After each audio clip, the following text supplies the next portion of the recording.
Brace yourself. Here come the Houston Oilers.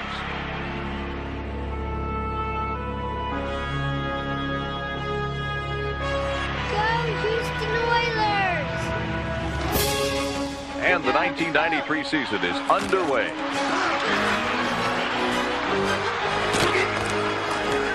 Look at those defensive players. Look at them. Yep. They are having a ball. Crushing like buzz. 7 points right here, 7. The Oilers appear slightly out of sync. Don't get discouraged. Just keep working. Come on. When this offense clicks, there's no stopping it. Three-step drop toward the fade for Duncan. Touchdown! Yes! You dominate, baby, dominate!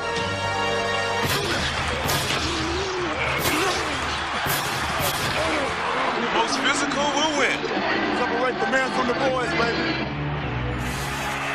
The character of this team has really been tested this season. Well, I think far too many people find themselves identifying with the great pessimist Schopenhauer, you know. Instead of hit, stick, buzz, and talk. That's all we got to do. The Oilers not only speak a language all their own, they walk their talk as well. Throws it down the seam, he has a man. Calling it nothing. Marcus Robertson. That counted us out, did you? Thought we were dead. We're a team of destiny. We're going to take this thing. Steelers faking blitz.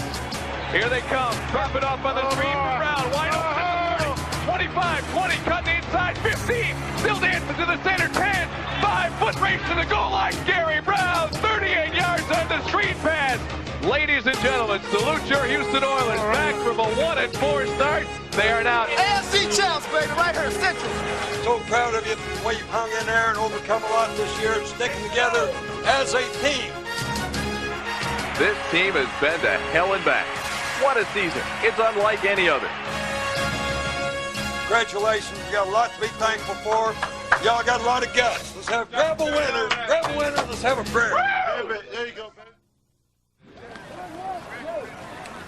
If anyone had warned head coach Jack Pardee of all the adversity his Oilers would face in 1993, he would have tried to delay the season opener. While learning a new defensive system, Houston suffered through some growing pains.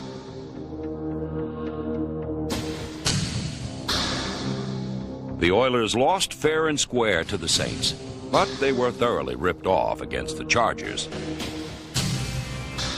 When a game-winning catch was ruled incomplete, Houston's hope for a quick start vanished. A week later, they were run over by the Rams.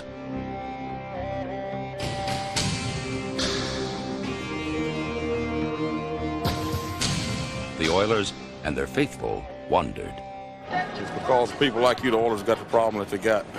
Hey, I'm here supporting them, ain't I? Yeah, you're here supporting them, but you're bad-mouthing at the same time. Everybody has written us off. Everybody say the Houston Oilers is a big flop. Everybody say the Houston Oilers is not going to make the playoffs. Okay, we already know that part. Everybody's talking negative about us. Go out, have fun. What do you have to lose? What's going on? Mandatory fun, baby. Mandatory fun. Let's go. The Oilers had no fun in Buffalo.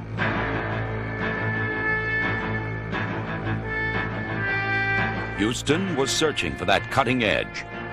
Our offense is geared around me being successful, me being sharp every week, and that doesn't always happen. You took me out, man. Jack told me he wanted. A 1-4 record called for a change. Making a move like this, it does not mean all the blame goes to Warren.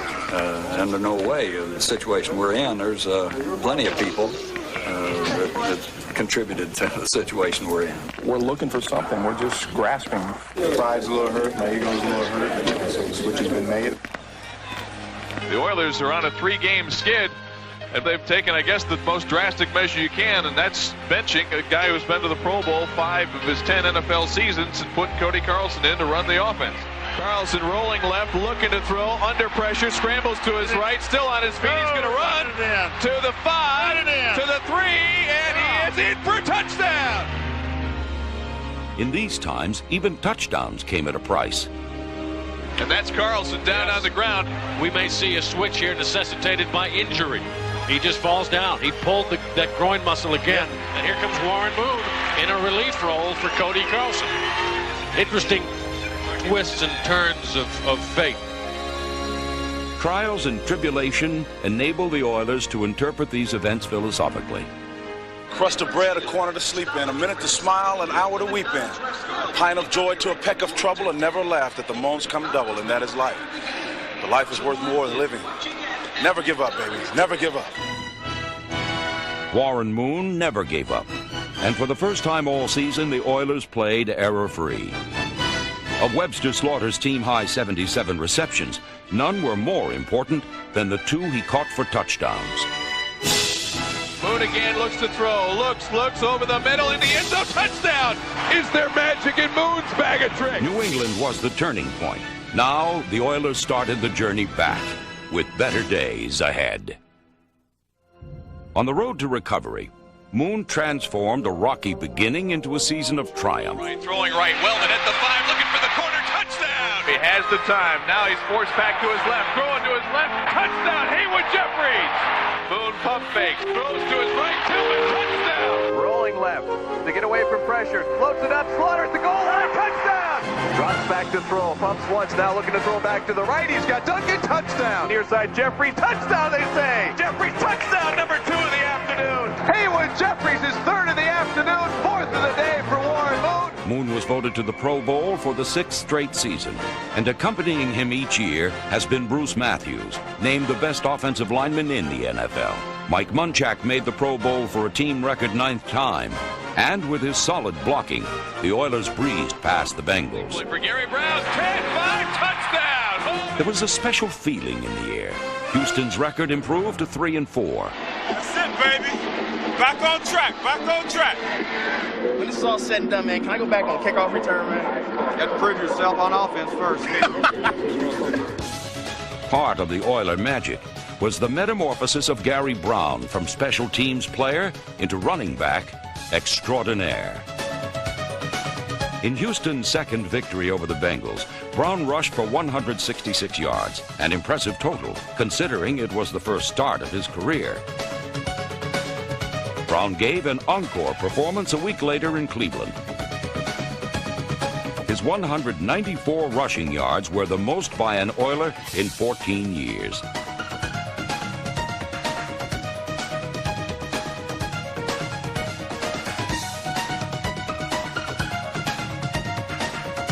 Houston won again, and Brown was named the AFC Offensive Player of the Month. Quick count, hand off, Brown hits the pile, runs up, going left at the 5, he'll score! Oh, he turned something bad into something good! All the non-believers out there, woo, too much, bam, we in there, baby. There was a new attitude. These Oilers were aggressive and daring, possessing a previously unseen maturity. Still, they attacked in a fashion about as subtle as a jackhammer between the eyes.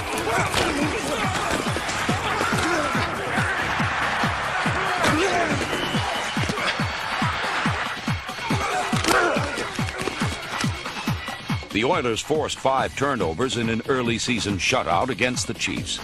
On 1st and 10, Craig short drop, throwing outside tight end Mike Dial at the 45, fighting his way forward, and the ball is stripped away by Dishman. He's back the other way, midfield, 40, 30, touchdown for Chris Dishman. He just stole the ball from Mike Dial.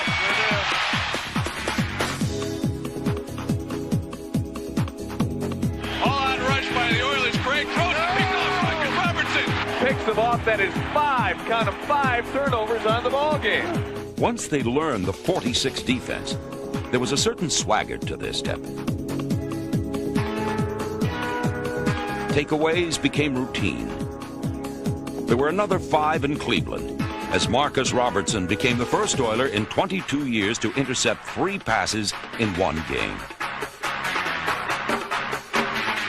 In the rematch with Cleveland, Chris Dishman was the hero, setting up the game-winning field goal. The Oilers were caught between the delirious disbelief of turning their season around and the cool self-satisfaction of a job well done. Each week, they mastered another challenge. See the back of this? That's what they ass gonna be seeing. Andre Rison must have liked the odds against Steve Jackson, not even a starter at the beginning of the season. The throw, looking down in the end zone for Rison, and it is intercepted by Stevie Jackson. He took the ball away from Rison. By hook or by crook, the Oilers swiped passes. Coming into the game, Bobby Hebert had thrown only 6 interceptions. By game's end, that number had doubled. The secondary licked their chops, wanting more. Their 6 interceptions was the highest total by the Oilers in 16 years. Hebert throwing outside, far side, intercept! 25-yard line, Jackson! 20, 10, and down at the 9-yard line! Jackson! Steve Jackson with his second interception of the day, and look at him strut! The Oilers proved Atlanta couldn't walk the talk. What I said, we've been beating nobody. Don't make a difference, we're still in first place. Houston stayed on top by using 8-man fronts to sucker opponents into thinking pass.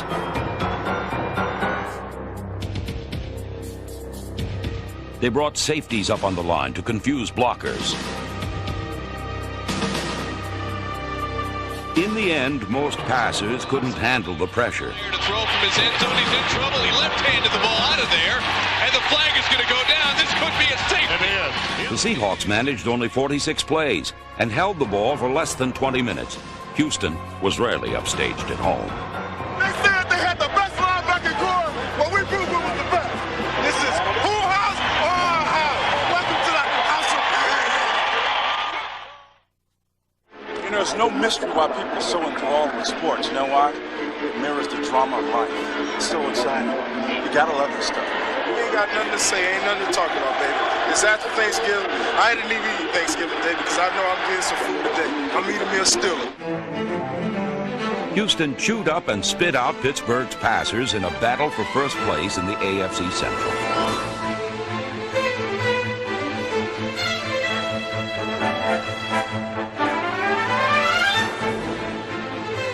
Six sacks and 4 turnovers, including a clutch interception by Bubba McDowell, sent Pittsburgh packing.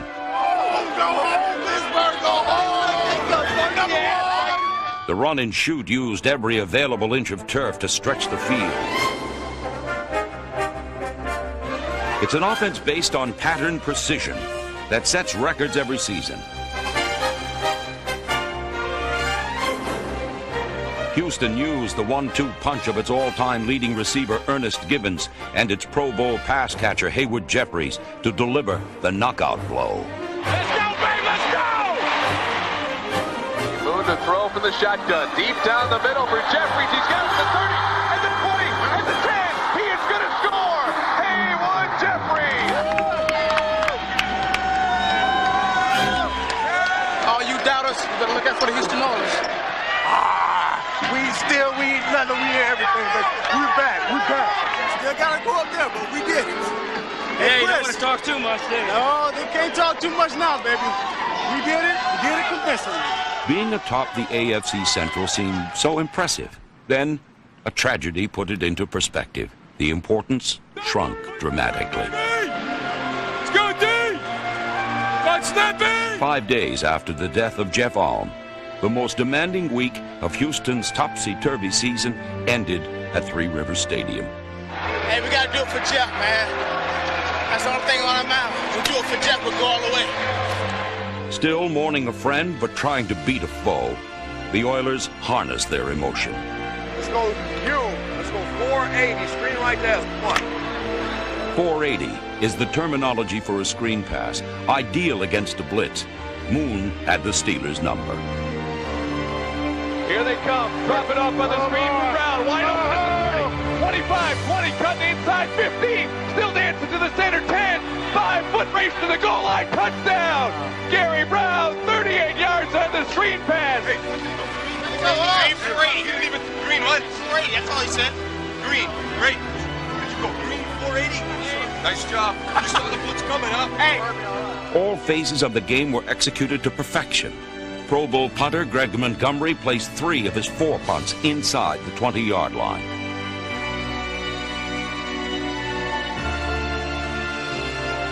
A career-best performance was turned in by Al Del Greco. He accounted for 14 of his team record 126 points. Everybody think it's going to be a nasty battle. It's going to be a clean-cut fight. In the most stressful moments of the season, Houston was never more forceful, feared, or infallible. From a shotgun, O'Donnell's going to throw. Down the middle, he throws it, intercepted! It's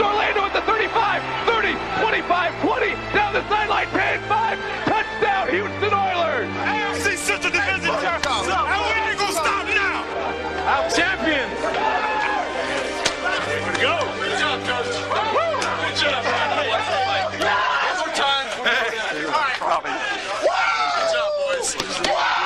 Good job, man. Great job. Guys, you know, we went through a tragic experience this week, losing one of our teammates, and everybody sucked it up today. I'm sure Jeff was in the back of everybody's minds today, but we still put it behind us, and we went out and played a great football game. But I still think it's important. I know a lot of guys went out today with him on their minds. I know I did, and I know I wanted to win this game for him. So I think it's appropriate and fitting that we give this game ball to Jeff's parents on behalf of our victory today and being Central Division champion. Houston was on such a roll that even Santa himself flew in to see if these Oilers were for real. And on Christmas Day, they made believers of even the 49ers. Twice, Houston intercepted passes in the end zone, and the game's only touchdown pass proved to be the margin of victory. Moon short rolling right, looking for Gibbons in the flat at the 2 at the 1, touchdown. Ernest Gibbons from Warren Moon. For Moon, that touchdown pass, number 21. The potential of the human individual is infinite. Limitations are largely of habit and convention. It's very important that you remember that. With only themselves to amuse, the Oilers had nothing but pride to play for in the regular season finale. Still, they weren't satisfied. Be careful, I can't talk very much. Gary Woman's hanging around trying to eavesdrop on what I'm saying. It's a tribute to Houston's coaches that players are always paying close attention. See, I like to keep an eye on you to watch, and it's unbelievable what I see. Incredible. Against the Jets, Gary Wellman applied what he had learned, catching 8 passes for over 100 yards. Cody Carlson started in place of Moon, and the run and shoot never missed a beat. Carlson looking to throw, has plenty of time, deep for the end zone. Gibbons, touchdown! Ernest Gibbons! Pro Bowl defensive tackle Ray Childress's career best 3 sacks helped the defense set a franchise record of 52.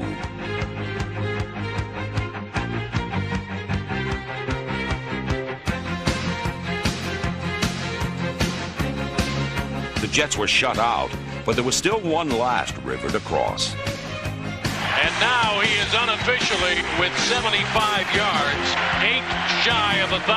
First and goal for the 15, a delay for Brown, looking for room up the middle to the 10, breaks to the right at the 5, and he's in the end zone for a touchdown. Give that young man the football and get him off the field. In only 8 games, Brown gained 1,000 yards, a truly amazing accomplishment. Not a bad half year. He's got the football. He's going off the field. It's a big night for Gary Brown. His dad was here to watch him. One of his biggest boosters. And there he goes. The Oilers' 12 wins set a franchise record for victories in a season, an achievement owner Bud Adams could be proud of.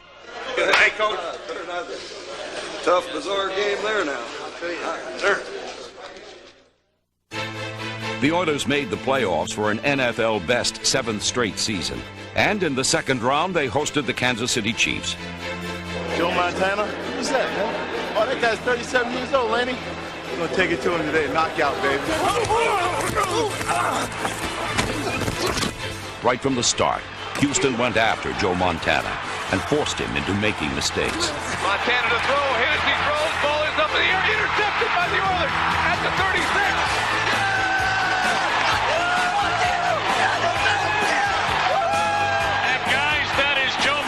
First postseason interception in 8 games. Floats it down. It's intercepted. Terry Hogue with the Oilers' second interception of the day. Both interceptions were converted into field goals, and early on the Oilers threatened to run away with the game. Delay. Brown up the middle. Touchdown! Houston Oilers. Gary Brown on the delay, going over the right. For 3 quarters, the Oilers successfully dodged the bullet. Montana's going to throw. Launching it deep for the end zone for Willie Davis. He's behind the defense and he dropped the ball. There was Fishman, Johnny on the spot. Although the Oilers repeatedly put Montana down, they never put him out. In the 4th quarter, Houston kept one eye on the clock and the other on Montana. this is the play that may decide the Oilers' season. The most exciting playoff game of 1993 seemed destined to go down to the wire. Short drop, floats it to the right for Davis. He's got it for a touchdown. What a catch by Willie Davis. Unbelievable catch by Willie Davis. He reached behind him and caught the ball. A perfect pass beat perfect coverage and put the Oilers behind. If you got anything in your bag of tricks, bring it out now. 8 straight completions gave Houston new hope.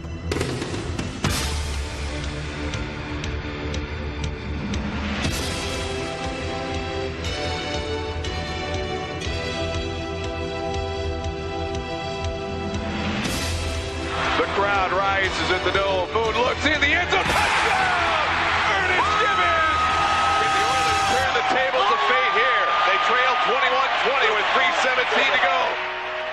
Houston never regained the lead. It was an unfulfilling end to a season in which the Oilers had accomplished so much.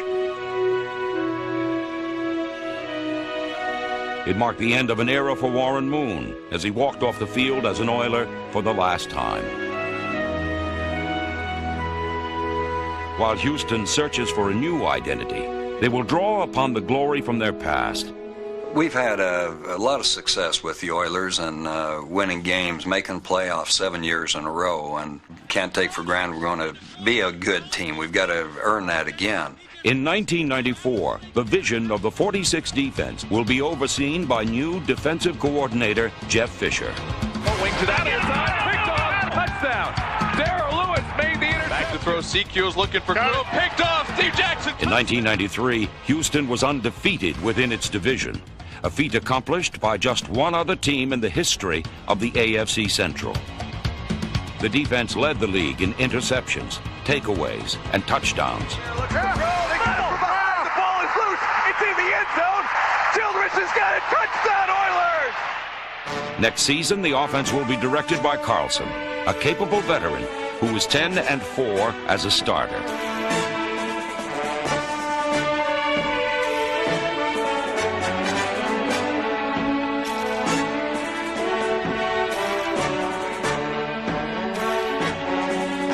What Carlson started in New England, he finished against the Jets. Houston was just the 5th team in NFL history to close the season with 11 consecutive wins. The Oilers outran their competition and streaked to the AFC Central Division title. Shotgun with White to his left, 2 receivers to either side, gets a snap, steps up in the pocket, throwing deep for Gibbons, he's behind the defense, 40, 30, they're not going to catch him, 20, 10, 5, touchdown, Ernest Gibbons. They overcame every obstacle to transform a season of adversity into a season of triumph.